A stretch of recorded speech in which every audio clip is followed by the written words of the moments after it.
6. The basis of experience. In order to unify terminology and thus achieve a more inclusive and powerful description, I will call elemental fields those energy fields changes in the organization of the space-matter continuum, created by the mere existence of a material form. Thus, a wooden cube is an elemental field. A flower creates another elemental field through the shape of its petals and pistils, its size, etc. that characterize it. If we imagine a flower floating in space, the entire three-dimensional organization of space is affected. This is demonstrated by the possibility of seeing the flower.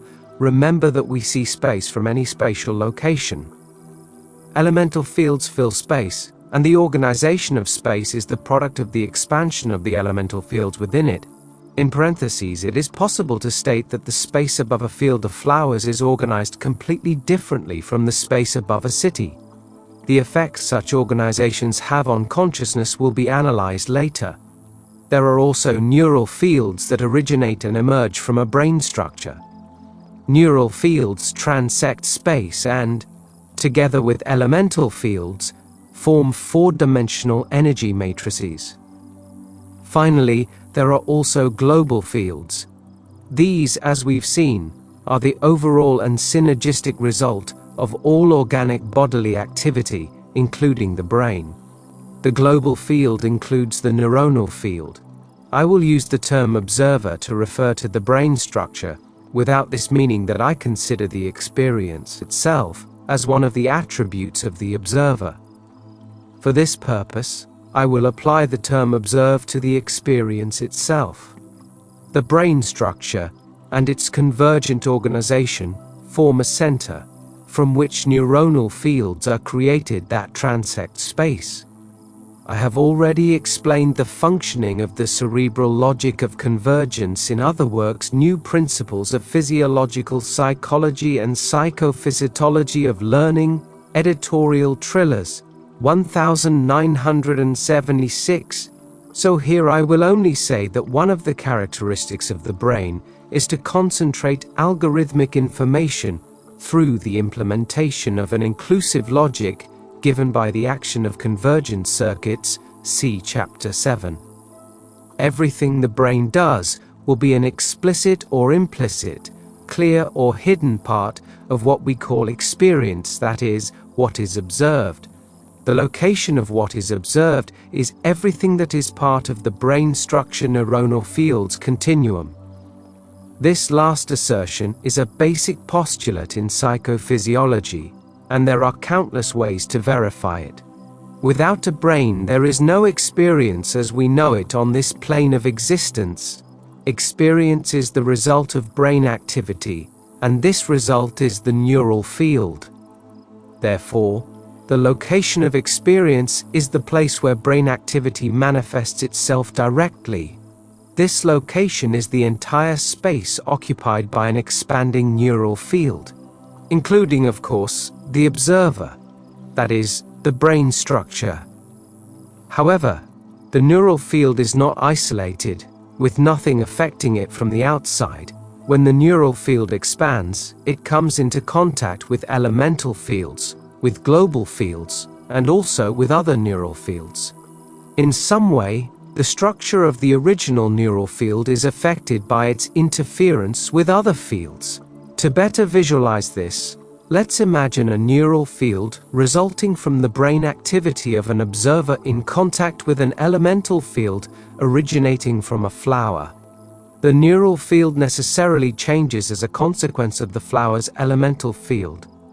These changes are transmitted throughout, across the entire neural field, including, of course, the observer.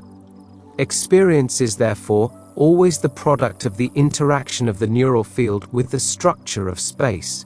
Experience is everything that is given, from the visual world to the most abstract thought. When I speak of experience, I am referring to the sensible quality of subjective activity, for the purpose of this definition. For the moment, the quality of the experience is not relevant, but rather the generalized fact of experiencing it. The creation experience is what we are trying to propose, regardless of its nature. We said that one of the postulates that we can affirm as true and necessary for the solution to the problem of the emergence of experience is that it is, regardless of its quality, a product of brain activity. At the same time, experience is not brain activity in itself, but rather a synergistic result of it. Experience is not found in the activation of a dendritic or action potential, nor in the chemical activity of brain tissue, but in some emergent property resulting from the gestalt of all brain activity. Obviously, something close to the above is the neuronal field. If experience is the result of brain activity, the neuronal field must bear an intimate relationship to this gestalt result. As a derivation of the above, it is possible to postulate that the localization of experience lies in everything that results from brain activity.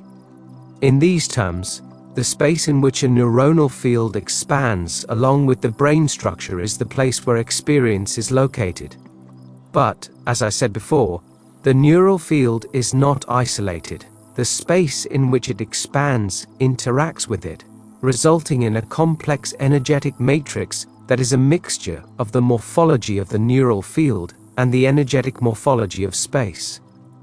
The latter, in turn, is determined by elemental fields, global fields, and neural fields. Since the indirect result of brain activity is this mixture, experience under normal conditions cannot be extracted from it. In other words, the basis of experience is the complex interaction between the neural field and the organization of space. Therefore, experience is always a mixture of the observer and the observed. The synapse of experience.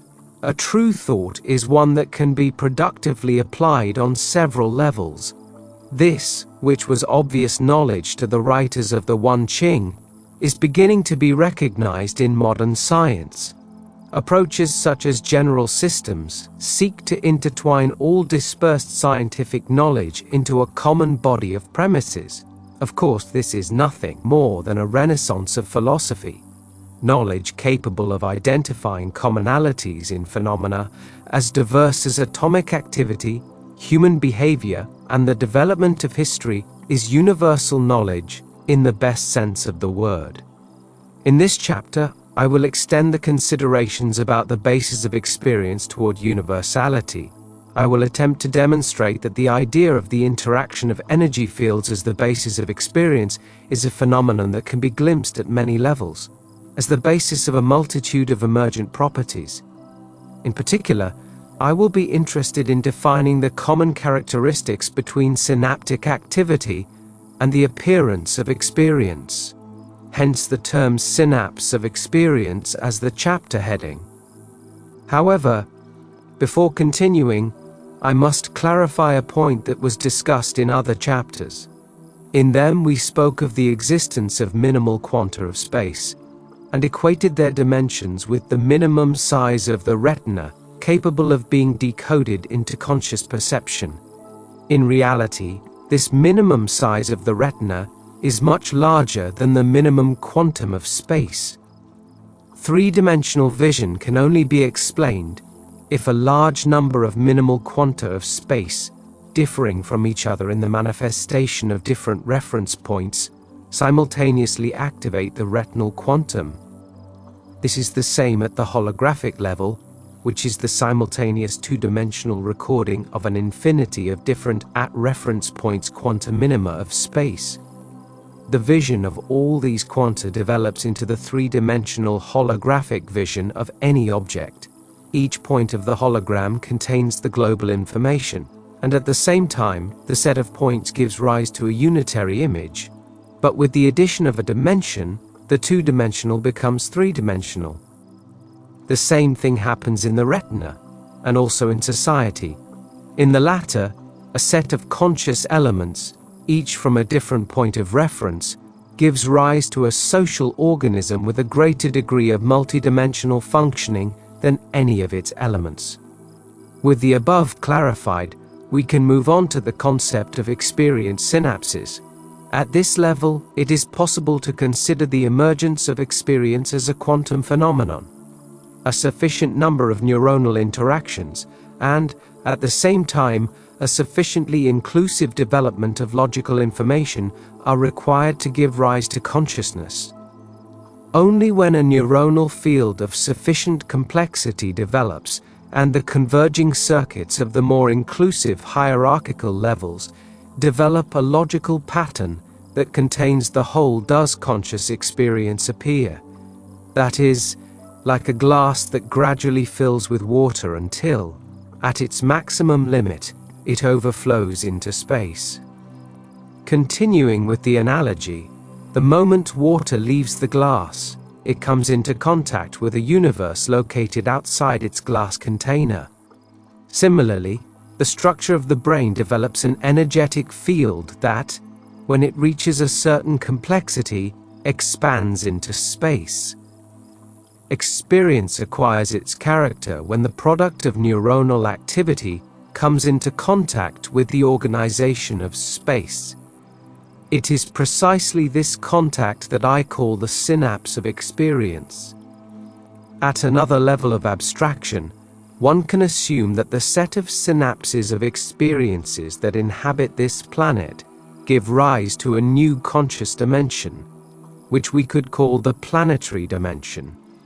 Since each consciousness is an approximate duplicate of another, except for their different points of reference, their totality must form a kind of cosmic hologram of consciousnesses that must possess its own life and be observed by a superconsciousness that, in turn, contains all conscious elements within itself.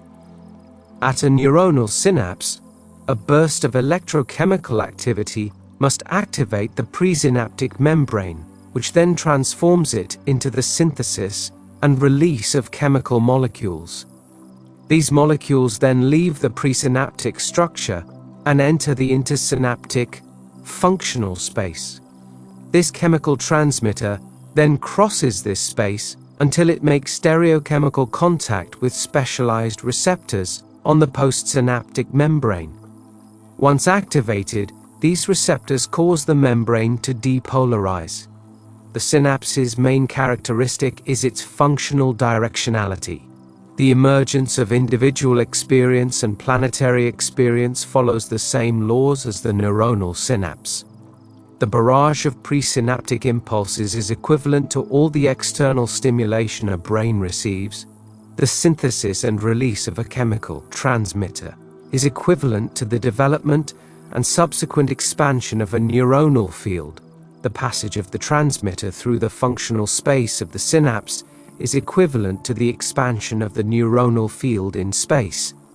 Finally, the stereochemical contact between the chemical transmitter and the postsynaptic receptors is similar to the interaction of the morphologically organized neuronal field with the energetic organization of space. Therefore, the neuronal synapse is a model of the experiential synapse and vice versa. In one, an energetic depolarization is created, and in the other, a conscious experience. It is conceivable that, in order to emerge, experience requires a neural field complexity sufficient to establish a key contact with the cognate part of the organization of space. Perhaps this is why there are different levels of experience, each would be a different contact. What the brain adds to the organization of space is directionality. This is also responsible for the emergence of phenomenological time, since both principles, the creation of a neuronal field interacting with the organization of space and the development of inclusive logic, are the foundations of conscious experience. It is necessary to modify some old ideas about brain function. Thus, from Muller's first mention to the present day, the process responsible for the emergence of sensory qualities is considered to be the activation of a final central structure in the brain. The cerebral cortex is a candidate. Muller's doctrine, according to which the final site of activation is responsible for sensory quality, must be extended to the interaction of energy fields in space. the particular energetic morphological interaction that certain portions of the neuronal field create with the spatial organization would thus be responsible for sensory quality.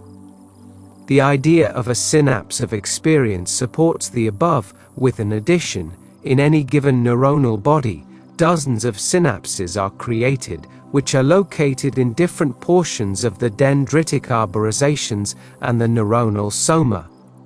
Similarly, it is conceivable that a single neuronal field connects, in different portions of its extension, with different energetic organizations in space.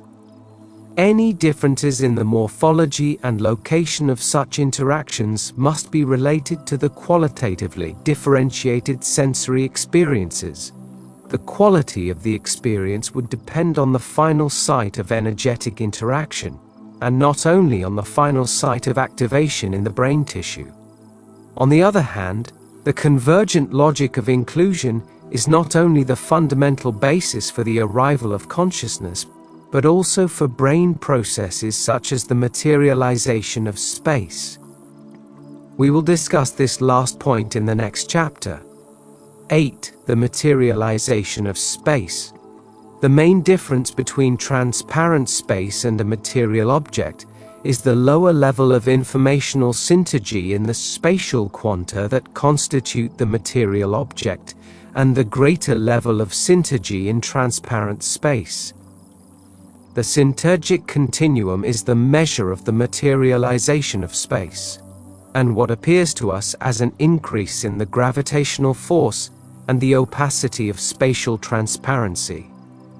Transparent space possesses a high degree of synergy, and therefore perceptually decoding it seems to exceed our current evolutionary state. What we have achieved so far is to perceptually materialize some objects, which constitute elements of our percepts and images. The ability to detect synergy is a function of brain tissue. Therefore, when we perceive the world, we are the ones who materialize space. The question we will address in this chapter is precisely how the brain carries out the task of materialization, and what the prospects are for developing this capacity. However, before starting the analysis itself, it is worth abstracting from all that is complex perceptual functioning some common characteristic that serves as a basis. In terms of spatial organization, the only characteristic of this that allows us to explain the perception of matter is the capacity for simultaneous perception of several minimal quanta of space. However, this simultaneous perception is not direct, but rather extracted through an algorithmic decoding process from the portion of space that transects the retinal receptors. The basic aspect of materialization is the ability to decode commonalities. In other words, the ability to extract and analyze what the different minimum quanta of space have in common. Therefore, this ability to extract commonalities will be the pivot around which our discussion will revolve. The ability to extract from apparent diversity what all its elements possess in common explains not only the perceptual materialization of space, but also one of the bases of conscious functioning at the highest level. I am referring to the function that allows the brain to include within a logical totality what, before this inclusion, is chaos and diversity. We have already mentioned that this capacity for inclusion is evident throughout the evolution of physical forms. Thus, it explains why an atom constitutes an inclusive totality of elementary particles, and why several atoms are included in the totality of a molecule, etc., up to, for example, an organism. Different hierarchical levels of inclusion can be abstracted from the previous examples, each of which is a manifestation of the extraction of commonalities from previous levels. Even in science, the law of inclusion is well known. The best example is Einsteinian relativistic logic, which includes all of Newtonian mechanics within the framework of a more general theory. If it is true that the materialization of space depends on the process of commonality extraction, and that this same process occurs in the physical world as part of the law of inclusion, it is conceivable to suppose the existence of an inclusive cerebral logic as part of the natural order. This logic is none other than that resulting from the activation of convergent circuits. It is known that, at least in the visual and auditory systems, such logic is what explains complex neuronal functioning, at least as it has been described as responsible for the activation of simple, complex, and hypercomplex cells in the visual cortex. Convergence circuits are responsible for connecting what comes from various sources to a common point. A typical convergent circuit would be one in which dozens or hundreds of axons from different neurons synapse in a single neuronal cell. The output of the latter will be a pattern that, to a greater or lesser extent, contains the activation logic, also digitized neuronal patterns, of the neuronal elements that feed it. The convergence element is a commonality extractor, and its output is an algorithm containing the fundamental elements of the neural patterns that converge within it. Therefore, it is through the implementation of the brain's inclusive logic that the operations of decoding the spatial structure and materializing space are carried out. Regarding the possibilities for developing inclusive capacity, several facts can be mentioned. Among them, a development in the direction of inclusion implies the emergence of new and more powerful hierarchical levels of convergence. That is, those that, with increased capacity, can give rise to totalities that contain in logical form previously dispersed informational elements. The creation or activation of a new hierarchical level of inclusion implies a new and more powerful detection of what is common in informational elements. Seen from a perceptual perspective, it implies a greater capacity to materialize the organization of space. The manifestation of this increasing capacity is already observable in contemporary human beings. Descriptions of aureate manifestations, visions of spiritual entities, and the ability to connect with an informational center filled with essences are some of the manifestations of the creation of new hierarchical levels of inclusion. Another effect, namely the expansion of the present, I will discuss in the next chapter. Before doing so, I would like to clarify that when I speak of a unification achieved by a hierarchical level of inclusion through convergence, I am not, in any way, considering this level to be localized in a particular cell or even in a group of cells. Rather, I am referring to the organizational characteristics of the neuronal field, activated by the activation of large cell populations. The levels of unification are associated with the morphological characteristics of the fields. On the other hand, when I talk about neurons, I do so assuming that the reader, like me, understands the term at an abstract level, not in a concrete form. 9. Inclusive algorithmization and the expansion of the present. The time required to activate any hierarchical level of convergence is directly proportional to its inclusive power. The further we move from the sensory periphery, the greater the number of synapses that must be activated to reach the stimulation of a central hierarchical level. If we conceptualize the hierarchical level of simple cells in the visual cortex as prior in activation to that of complex cells, and the latter as the antecedent of hypercomplex cells, we can trace a kind of conical organization of convergence similar to that of space, in which each hierarchical level is activated at different times from a sensory stimulation. The creation of a new, more inclusive hierarchical level with greater algorithmic capacity necessarily implies a new temporal order of activity. If experience changes with each creation of a new hierarchical level of convergence, so does the temporal dimension necessary to activate it. Thus, let us suppose that normal perceptual experience results from the activation of a hierarchical level that requires 50 milliseconds of neuronal interactions, The activation of a more inclusive hierarchical level will require 75 or 100 milliseconds, and its resulting new level of experience will perceive as an experiential unit everything that occurs in this expanded present. The characteristics of expansion related to the increase in time would be several. 1. Sequences of events that did not form a unified pattern before the expansion will now do so. This point is of utmost importance, and I will discuss it in more detail later. 2. The perceptual capacity associated with the extraction and management of commons would expand. 3. The indirect capacity to access unconscious content would increase.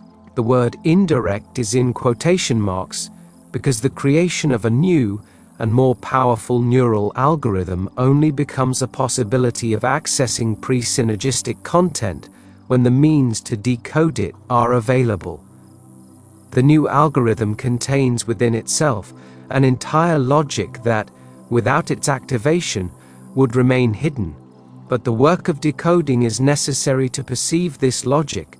This work is likely carried out by activating circuits that dismember the neuronal algorithm.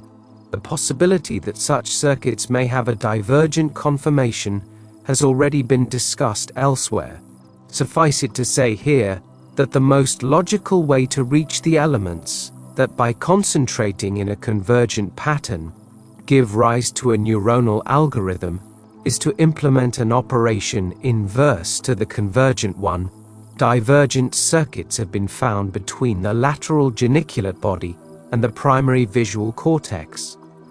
Whether these or others carry out the decoding of the neuronal algorithm, the truth is that their activity could recreate the constitutive elements of an algorithm from the logic implicit in the latter. A. Regarding the unification achieved by the hierarchical levels of convergence, it is interesting to reflect on what constitutes some of the most important Gestalt laws of perception.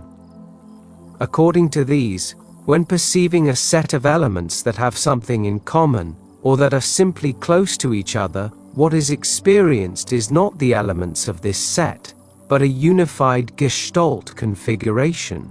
Similarly, before executing any movement, there is no awareness of its minute elements, activation of motor units, or of the logical units that need to be sequenced to perform it. On the contrary, there is a unified abstract pattern moving the hand that is later broken down into a sequence of discrete activations.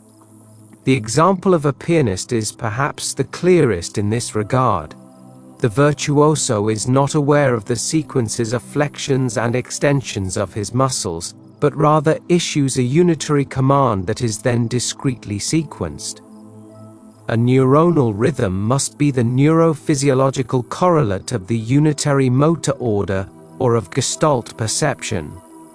Regarding commonality extraction, it is logical to think that the output of a convergent level is, fundamentally, the result of an input that is more likely to activate spatial summation in the neurons that comprise the level. In turn, spatial summation occurs more easily when the inputs to the neuron in question contain some simultaneity factor. Both processes, the extraction of commonalities and logical unification, when combined, give rise to a new order of abstraction or consciousness, which is also characterized by perceptual functioning in an expanded present.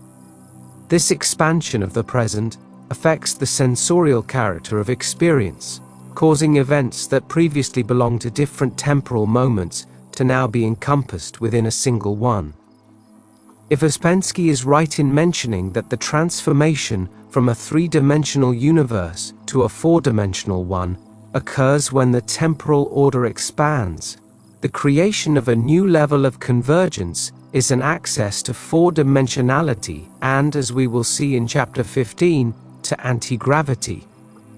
The similarity between the cerebral organization of convergence and the conic quantum energetic organization of space is extraordinarily provocative, particularly the concentration of information in a minimal quantum of space, and the same concentration in an algorithmic hierarchical level of convergence. This, which I had already mentioned in previous chapters, now deserves an extension to touch on the temporal order. Thus, if a new hierarchical level of convergence contains, in the algorithm it synthesizes, a greater expansion of time, in the sense of resulting from processes that collectively last longer, a minimal quantum of space contains concentrated information from also greater times. An example will clarify this last point. Suppose we look at a starry sky through a small pinhole. The information contained in the pinhole space is from stars whose light comes from different pasts, some many hundreds of light years away, and others a few tens of light years away. Different times concentrated in a point in space, just as different times concentrated in a neural algorithm, are the product of the activity of a high hierarchical level of convergence. Thus, the statement that equates consciousness with global time, the container of all organic times, makes sense. On the other hand, recent experiments in my laboratory indicate that the expansion of the present directly correlates with the frequency of EEG activity. This means that high-frequency EEG rhythms are accompanied by an expanded present, while low-frequency EEG rhythms are correlated with a shorter present duration. This probably implies a facilitation of hierarchical levels of greater convergence during EEG desynchronization and an inhibition of these levels during EEG synchronization. This is in agreement with recent reports that a correlation has been found between creativity and EEG desynchronization, and with all the work that has associated an increase in high-frequency activity with problem-solving behavior. On the other hand, it is possible to postulate that the ontogenetic and phylogenetic developments of the central nervous system involve the creation of new hierarchical levels of convergence. At least at the ontogenetic level, the increase in EEG frequency with age is clear. This fact, along with the formation of more inclusive levels and an increased duration of the present, could be what most accurately characterizes what we call maturation. It is clear then that there is a direct relationship between the creation of new hierarchical levels of convergence and the abstract and gestalt processing of information. It is also clear that as the hierarchical levels move away from the sensory periphery, new transformations of the phenomenological world occur. An extraordinarily interesting piece of information in this regard is provided by some studies and observations of the subjective universe. During the ingestion of drugs such as LSD, marijuana, psilocybin, etc. in particular, the excellent study of the psychedelic experience by Timothy Leary, Ralph Metzner, and Richard Alpert, The Psychedelic Experience, a manual based on the Tibetan Book of the Dead, University Books, New York, 1964, describes what is possible when consciousness has access to hierarchical levels of inclusion different from those normally activated. Before describing some of these experiences, I would like to clarify an extremely important point. It is not necessary to activate the lowest level of inclusion for the experience to appear. However, it changes with each level. This means that something common to all levels underlies the experience, although its abstract content varies in each one. What is common, it could be postulated, is the creation of individual neural fields with their respective expansions and interactions with the energetic organization of space. In this way, the fundamental basis of the experience is the creation of energy fields, while its content, at least in part, results from the activation of algorithmic inclusive logic. The obvious question is about the content of experience to which consciousness has access. More concretely, what would the experience of the world be like if we were directly aware of different levels of inclusion? What is the universe to retinal receptors, and the hyper-complex wavefront of our optic nerve, etc., the world at the level of retinal receptors would definitely be a world of energetic changes. Without material objects, we would almost directly see the energetic organization of space, which, after its algorithmic transformation, gives rise to our percepts. Diversity would become its antecedent, and the experience would be that of contact with unity. This is precisely the experience reported by the aforementioned authors. The ingestion of LSD affects the nervous system to such an extent that in many cases the world as we know it disappears, giving way to geometrically or hypercomplexly arranged energy changes in a space that ceases to be transparent and becomes a mosaic of filigree and precious designs. The only way to explain such perceptions is to assume that the drug allows direct access to inclusive levels closer to the sensory periphery. The fact that a decrease in EEG frequency is observed upon ingestion of LSD and marijuana is consistent with this interpretation, and also suggests that, in conjunction with the aforementioned access, a change in the duration of the present occurs. It becomes shorter. But it is not necessary to refer to the description of the effect of drug ingestion to glimpse the experience, resulting from accessing different levels of inclusion. So-called yogis seem to possess the ability to voluntarily lower their EEG frequency and access the internal elements of their perceptual and cognitive gestalts. The world of a yogi is pre-gestalt and elemental, in which experience has access to pre-conceptual and pre-linguistic levels. This is perhaps the most notable difference between the Eastern and Western spirit. For the latter, development implies an increase in inclusive and conceptual capacity, while for the former, it implies access to the foundations or elements of the conceptual. So-called mystical experiences could also be explained as an ability to access hierarchical levels of low inclusion. If we consider that a neural algorithm resulting from the activation of a high hierarchical level of convergence has as its primary characteristic the gestalt concentration of elements into an inclusive whole, while a neural algorithm with a low level of inclusion contains the elements more directly, the above can be better understood. In other words, access to the elements of a gestalt allows a traversal of neural universes that, due to their concentrated inclusion, lack any detail in a neural algorithm with high inclusion. However, as I mentioned at the beginning of the chapter, this latter algorithm is capable of promoting abstract extraction, while access to its constituent elements is not. In previous chapters it was mentioned that an expansion in the duration of the present would result in the materialized vision of energetic entities that, because they are so synergistic, only give rise to the transparent perception of space. This is explained if an expansion in the duration of the present implies the creation, or at least the implementation, of a hierarchical level of greater convergence. The materialization of space is the possibility of detecting its organization, and this can be seen as the possibility of decoding it. The activity of convergent circuits is precisely that of extracting its unifying algorithm from dispersed activation. Therefore, the creation of a new convergent level brings with it, in principle, an expansion in the duration of the present, and also an expansion in the capacity to perceive events that normally exceed the brain's algorithmic capacity. In other words, the expansion of the present, the creation and operation of more powerful inclusive levels, and the materialization of space are closely related.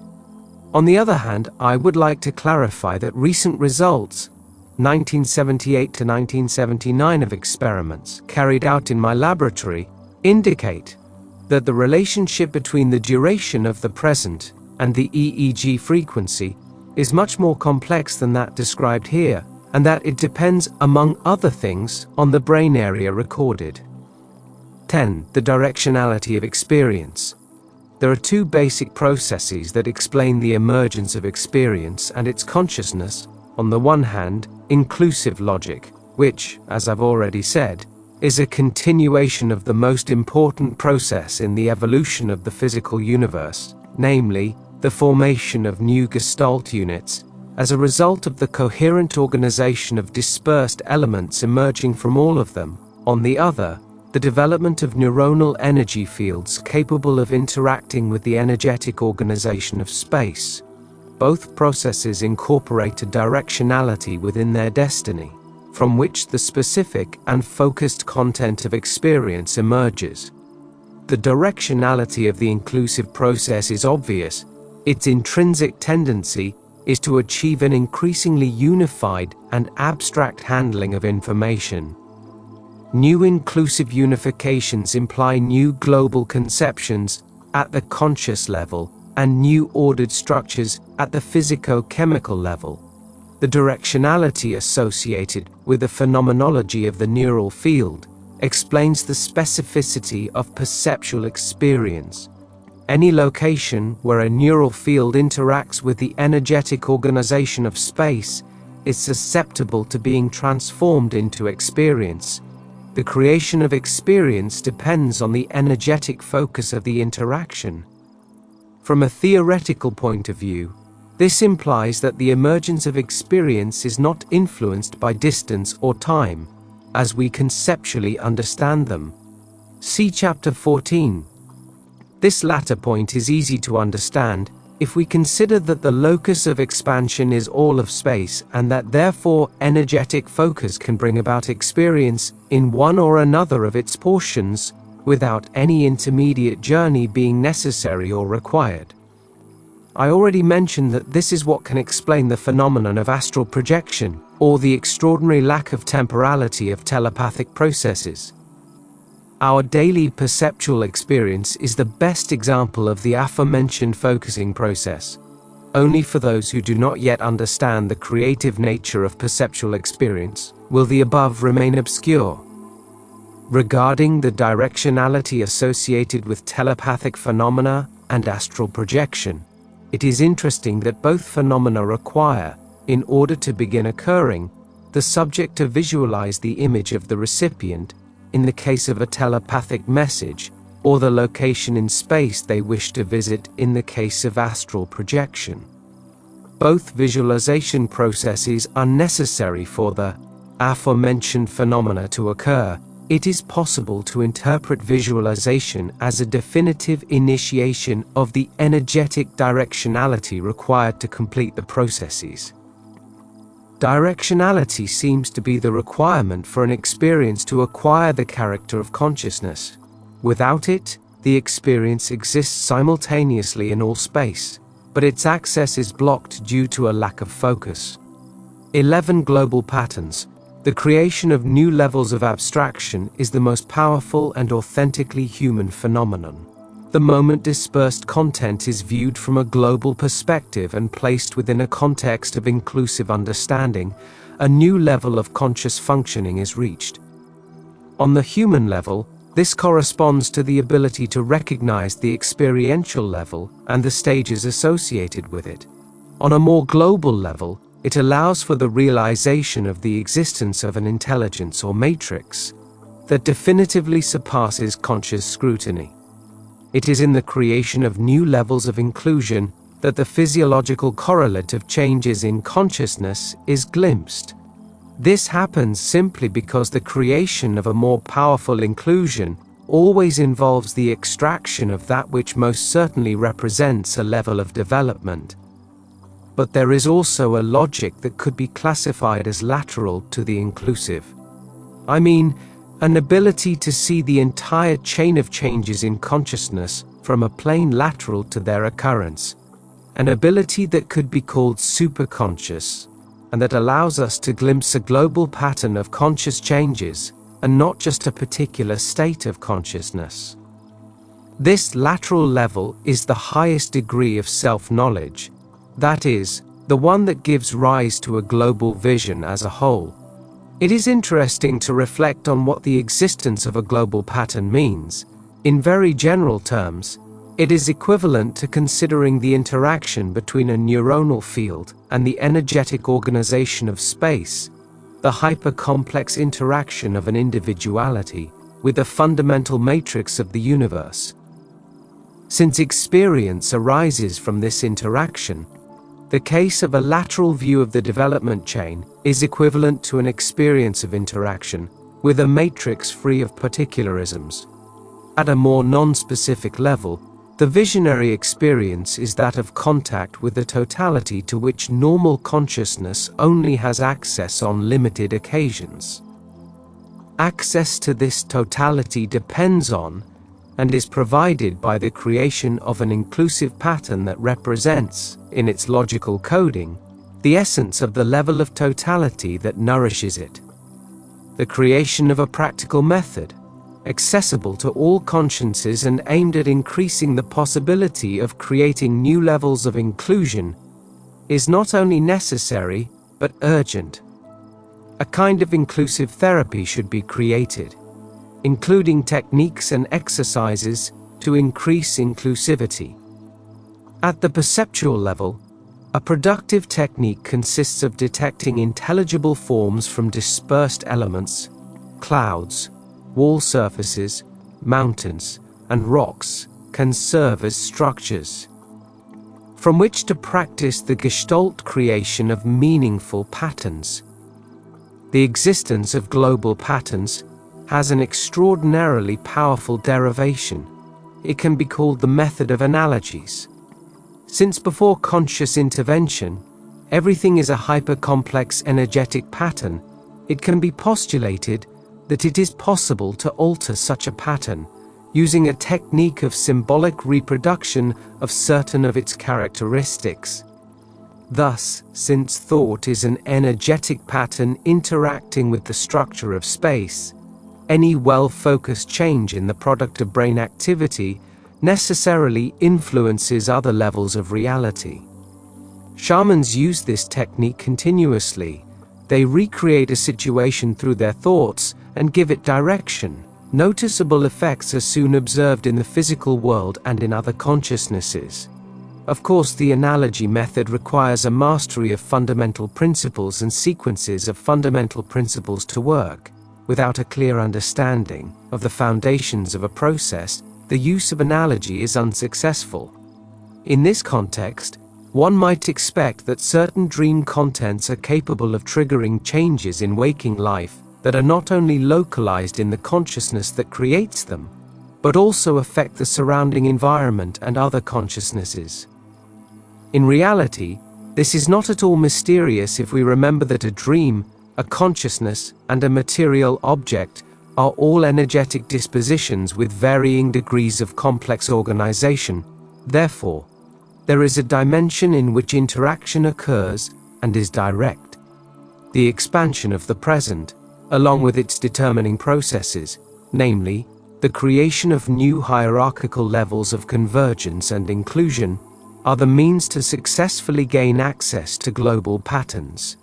Conscious operation in an expanded present would suffice to logically demonstrate that the above is correct. At an expanded present level of functioning, there is a notable increase in the ability to unify previously dispersed events. Perception in these circumstances expands in the clearest, most inclusive sense. What before the expansion might belong to a past or a future, during it is glimpsed as a present whole. This is no different from the postulation of permeable access to global patterns given by an expansion of the present. But in addition, as we saw before, the very operation of expansion involves an increase in the capacity to abstract from commonalities, that is, from fundamentals. Thus, access to global patterns, the expansion of the present, the creation of new orders of inclusion, and the merits of the method of analogies mutually reinforce each other as interacting entities. The method of analogies always implies the microcosmic reproduction of a macrocosmic pattern, or vice versa. Whether one level affects another depends on the accuracy and refinement of the reproduction. This is particularly true for thought and its effects on the physical world. For space-matter continuum and synergy. In Chapter 4, I mentioned the relationship between the space-matter continuum and the synergy of the quantum organization of space. In this chapter, I will expand on the quantum analysis of space, and also the concept of synergy. This term encompasses 4 different aspects of the quantum organization of space. On the one hand, it refers to the redundancy of the informational content of different quanta. On the other, it incorporates a dimensional analysis of them, and includes the concept of the amount of information contained in each quantum. And finally, it encompasses a temporal consideration. As we will see later, when mentioning the existence of a synergistic increase in a given portion of space, I will be referring to an increase in redundancy, a dimensional decrease, and an increase in the amount of information and time in each quantum. Similarly, a synergistic decrease will imply a decrease in redundancy, a dimensional increase, and a decrease in the amount of time and information contained in each quantum. Let's begin the analysis by considering what happens to the information contained in each quantum of space. Suppose someone views a star from a very distant position and then approaches its surface. As they approach the star, the dimensions of the smallest quantum of space capable of containing all the information about the stellar mass in question will increase. This is consistent with a consideration of the convergent organization of space. Thus, from the distanza to the proximity of the star, there is a continuum of quanta that increase in size. This applies to any material object. Near the star, the dimensions of the smallest quantum, capable of containing all the information about the object, will be greater than farther away. Now let's recap another phenomenon. If an observer travels in a car at high speed, they will see distant objects clearly. However, nearby objects, the road or the side of the road, will appear blurred. As I mentioned in other chapters, this means that there is increased redundancy in the informational content of quanta of distant objects, and decreased redundancy for objects close to the observer. Thus, informational redundancy increases with greater spatial convergence. A mountain that is far from the traveler is redundantly contained in the space transected by the observer. Therefore, despite transecting different quanta of space, the view of the mountain remains stable. The side of the road, on the other hand, is not as redundant. For this reason, the traveler transects fewer synergistic quanta, and therefore the view is blurred. Recall the analysis of the minimum presentation time of a quantum necessary to be decoded into a percept. Of course, quantum redundancy and quantum dimensions are intertwined. Now, let's look at another phenomenon. Very close to a material object, space contains much more information about that object and less information about other things. In interstellar space, however, a quantum of space contains more information about a larger whole. We could postulate that the informational quantity for a quantum of space in the space-matter region is greater than the informational quantity of the quanta located in the matter region of the space-matter continuum. The same consideration applies to the time concentrated in each quantum. Thus, we have 4 different, though intertwined phenomena, namely, a quantum redundancy, B. quantum dimensions, C. quantum informational content, D. the temporal quantum content. Since whenever there is greater quantum redundancy, there is also a decrease in dimensions, and an increase in the informational content and time of each quantum, we can unite the 4 phenomena in a single inclusive term, Sintergy. A portion of the space-matter continuum is more sintergic, the greater the redundancy, the smaller the dimensions and the greater the informational and temporal content contained in each of its quanta. In these terms, the difference between transparent space and matter is that the latter is less Sintergic than space, and vice versa. Similarly, the decrease in Sintergicity is accompanied by an increase in temporal flow and gravitational force. On the other hand, a high Systergy space contains a greater number of concentrated times than a low Systergy space. In other words, the greater the informational content contained in a minimum quantum of space, the greater the times concentrated in its encoding. In a highly Sintergic space, there will be a greater number of times than in a low Systergy space. 13. Synergy and space-time. In Ouspensky's thought and in contemporary considerations of physics, it is accepted that a dimensional shift occurs when time is transformed into space. Thus, for us, three-dimensional beings with a relatively short present duration, the world presents itself in a continuous state of temporal succession.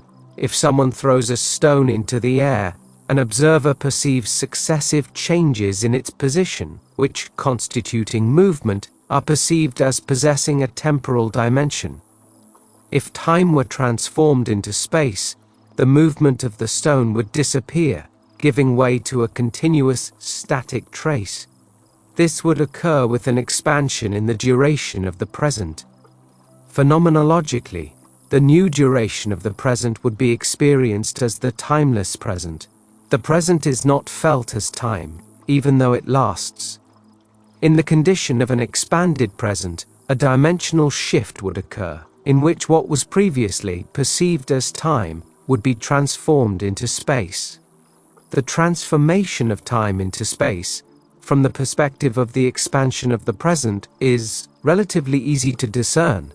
But is it possible to analyze this same transformation from a perspective that only addresses the organization of space, that is, synergistic logic?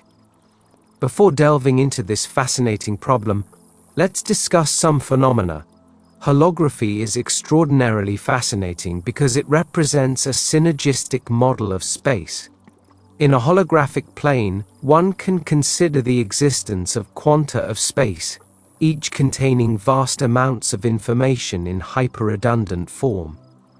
This is demonstrated by the fact that when a small portion of the hologram is illuminated, the total information will be visible. Thus, if a hologram is one-sided, each tiny portion contains the entire face. What is extraordinary is that, when not just a tiny portion is illuminated, but the entire hologram, a unified face also appears, not millions of them.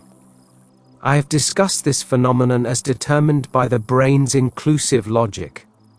At the level of a highly convergent code, a percept is unified even though its encoding at pre-inclusive levels is hyper-redundant. Of course, we perform the same unification operation when we perceive space. Each minimal quantum of space is redundant, especially in a highly synergistic portion of space, and yet it does not determine a duplicate image. The same inclusive cerebral logic that unites holographic vision into a single percept unites the decoding of the organization of space into a unified percept. I am discussing this unification operation because it will help us later to resolve the question of the synergistic transformation of time into space. Since an expansion of the present involves functioning at a very high inclusive level, perceptual unification is the product of a hierarchical activation of high convergence. The transformation of time into space is achieved, then, when dispersed information is unified into a global pattern. In a highly synergistic portion of space, a large number of times coexist in each minimum quantum of space. We already discussed this when we talked about quantum information content. Just as a reminder, a quantum of space that contains information about stars located at very different distances from it contains a greater number of times than an isolated quantum.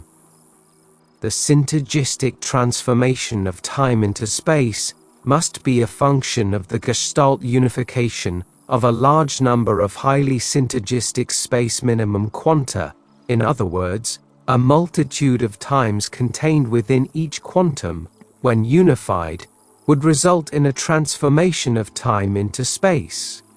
In a highly synergistic portion of space, the space as a whole would show a nullified global time and, therefore, a complete transformation of time into space. We could return here to considerations about the similarity between space and the brain. Specifically, do the four synergistic conditions of space also exist in the brain? The concentration of information in highly inclusive patterns is clear. It is also clear that a greater number of processing times are included in a highly inclusive pattern. The same is true for dimensionality, which is clearly lower in a highly hierarchical pattern than in a dispersed activation of brain tissue. The relationship is also clear in the consideration of redundancy. In a high synergy space, there is greater redundancy than in a low synergy space. If the brain space associated with high hierarchy levels is viewed as a space of high synergy, greater information redundancy should be expected there than in any other portion. In fact, one of the characteristics of brain function is precisely informational redundancy. Regardless of the above, a highly inclusive pattern concentrates all prior processing, giving rise to a present that is experienced as a non-time.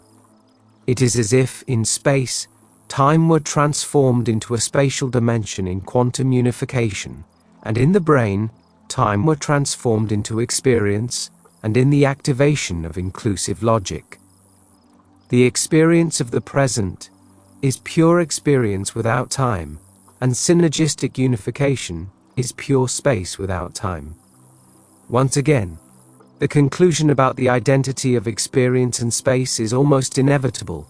Therefore, the key to the synergistic transformation of time into space is the unification of large quantities of minimal quanta into a global whole, in which time will become homogenized until it disappears. Obviously, such unification is achieved by the brain during the processing of the information that stimulates it. Unification in the absence of the brain is only conceivable if the highly synergistic portion of space were envisioned as contained within a closed system. 14. Experience and space-time.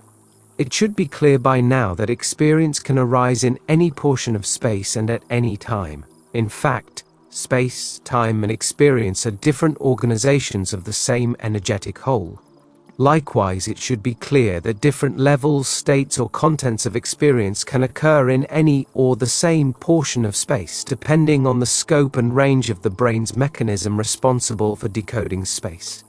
In this chapter, I will expand on the above considerations, focusing the discussion on the concept of different realities coexisting simultaneously in any portion of space. If we consider the colossal amount of information that each quantum of space contains, and if we remember that the brain mechanism responsible for decoding such informational organization is limited, we can accept that we only perceive a very restricted portion of reality. This reality, in quotation marks, is the set of all realities that can be decoded. It would be enough to mention a few examples of perceptual capacities unique to certain animals and the extraordinary sensitivity of some man-made machines to demonstrate the existence of multiple levels of reality. Let's take the flight behavior of bats as an example. Congenitally blind, these animals use an extraordinarily evolved sense of hearing that allows them to hear frequencies of hundreds of thousands of hertz. The upper limit of human hearing capacity is around 20,000 hertz. The bat emits high-frequency sounds that no one except itself can hear. Taking advantage of the characteristics of such frequencies, it can guide its flight by listening to the echoes reflected by different objects tiny obstacles can thus be detected as the bat travels at very high speeds. The need for high frequencies stems from the fact that only they can algorithmize minimal delays between the sound emission and its reflection. The bat's ear is in the same space as ours, perceiving a sonic reality that is completely unknown to us. The dog's olfactory ability is well known. Unbelievable feats of scent tracking have been described, according to which simply showing a dog a shoe belonging to a person is enough for it to recognize the dog's distinctive scent in the footprints left in damp earth or desert sand. Less well known, but equally surprising, is the olfactory ability of certain insects. Using antennae specially designed by nature, these animals are able to recognize a member of the same species, but of a different sex, located tens of kilometers away. Again, the antenna is located in the same space as our nose. The radio telescope is another example in this regard, capable of detecting electromagnetic signals originating from spatial locations thousands of light years away from Earth. These gigantic instruments detect information about the space they traverse, which no human being equipped with ordinary sensory organs is capable of perceiving. The same situation prevails in the field of microscopy. Energetic organizations located in a quantum of space are only visible using this instrument. It is, therefore, undeniable that we do not perceive most of the information contained in space. Obviously, what we perceive is transformed into a reality of material objects, transparent space, colors, etc., which is ours alone. Therefore, it is inconceivable to maintain that our perceptual reality is the only one that exists, and even more so, it is unforgivable to forget that we are its creators. Since we see space, in any specific location where we find ourselves, unsuspected realities coexist simultaneously. This consideration can also be extended to time, and what we call size.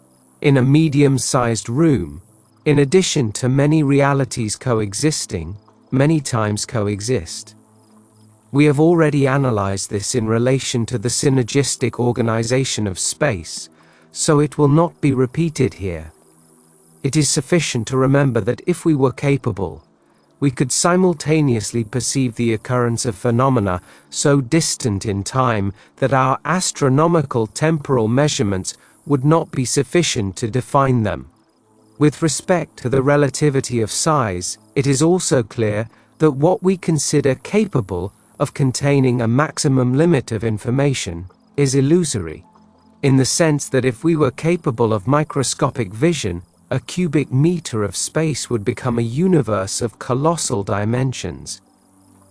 But the relativity we were speaking of is, above all, apparent to experience.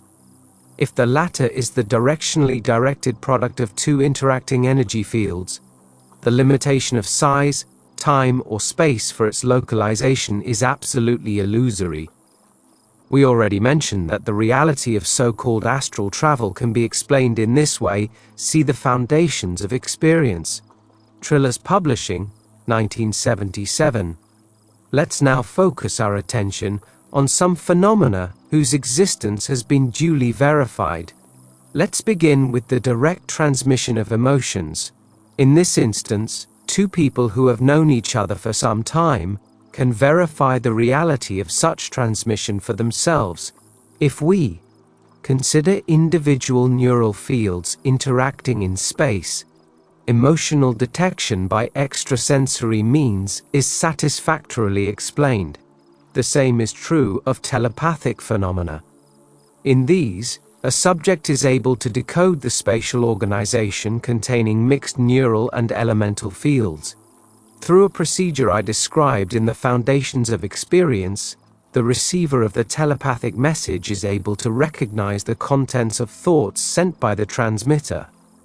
The latter, for the telepathic interaction to be successful, must clearly visualize the receiver's face, thus giving a specific directionality to his or her neural field.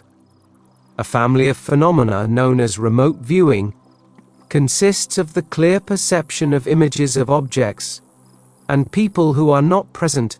Again, here, an extraordinary decoding of informational content appears to occur in the space with which the subject is in contact. The list of instances and phenomena that clearly demonstrate the existence of realities unsuspected by normal sensory use would be endless. Interested readers can find a description and in-depth analysis of these phenomena in Jeffrey Mishlub's The Roots of Consciousness. Regarding the relationship between experience and time, it is important to remember that the probability of the experience appearing in any given portion of space depends solely on the focalization of a factor of energetic directionality. Therefore, the intervention of a time factor between the emergence of the experience in one portion of space or another cannot be assumed. This implies an independence of experience with respect to time. It would thus be possible to have an experience associated with one location and, without a time interval, have an experience associated with another location, apparently distant from the first. In reality, and at a certain level, the experience is located simultaneously in all of space, its access being what allows it to be visualized in consciousness with a specific content and location. The notion of accessibility is important here, as it seems to be closely associated with the directionality factor analyzed in previous chapters. In turn, the directionality factor seems closely related to the activation of consciousness. See Chapter 10. 15. Synergy and the anti-gravitational force. Man has always dreamed of being like birds. In this age of technological development, this dream has been partially realized with aviation in all its forms. However, the true desire, flight without the aid of any instrument or machinery, has only been fulfilled in a few cases.